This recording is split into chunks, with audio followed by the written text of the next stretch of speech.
আর মাত্র একদিন পরে ষষ্ঠী বোধনের মধ্য দিয়ে শুরু হচ্ছে সনাতন ধর্মাবলম্বীদের সবচেয়ে বড় ধর্মীয় উৎসব শারদীয় দুর্গাপূজা। এবার সুনামগঞ্জ জেলায় 400 মণ্ডপে আয়োজন করা হয়েছে দুর্গোৎসব। নির্বিঘ্নে পূজা উদযাপনে সব শ্রেণী পেশার মানুষের সহযোগিতা চেয়েছেন সনাতন ধর্মাবলম্বীরা। এদিকে পূজা উদযাপনে অপ্রীতিকর ঘটনা এড়াতে কঠোর অবস্থানে আছে আইনশৃঙ্খলা বাহিনী। সুনামগঞ্জ থেকে মিজানুর রহমানের তথ্যচিত্রের ডেস্ক রিপোর্ট।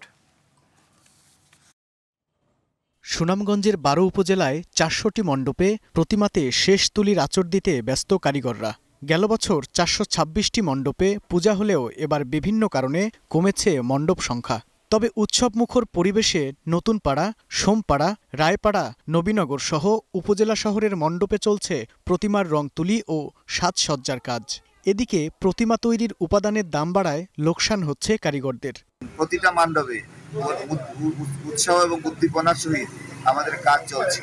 আমরা আশা করি যে দুর্গাপূজা এবছর সুন্দর এবং সুষ্ঠুভাবে হবে, যাতে এখানে কোনো সুন্দরভাবে পূজা করতে পারি সেই জন্য প্রশাসন এবং সকল ধরনের সর্বাত্মক সহযোগিতার আশ্বাস পাচ্ছি।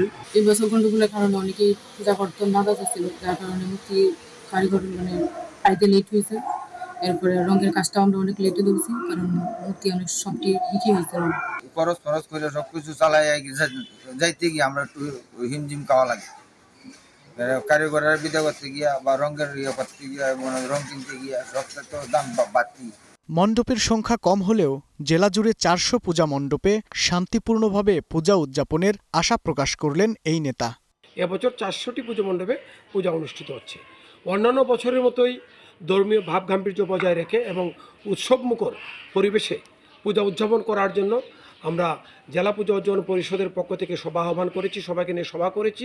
শান্তিপূর্ণ পূজা উদযাপনে সব মণ্ডপে কঠোর নিরাপত্তা নিশ্চিতের আশ্বাস দিলেন এই পুলিশ কর্মকর্তা।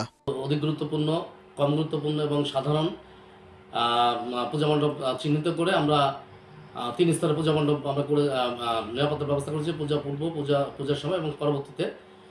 এবং এখানে আমাদের মনিটরিং সেল আছে, আমাদেরকে রিজার্ভ ফোর্স আছে, যার আমি নিজে নিয়ন্ত্রণ করছি। শঙ্কা, উদ্বেগ, উৎকণ্ঠা কাটিয়ে অতীতের মতো এবারও উদযাপিত হবে শারদীয় দুর্গোৎসব, এমনটাই প্রত্যাশা সনাতন ধর্মাবলম্বীদের।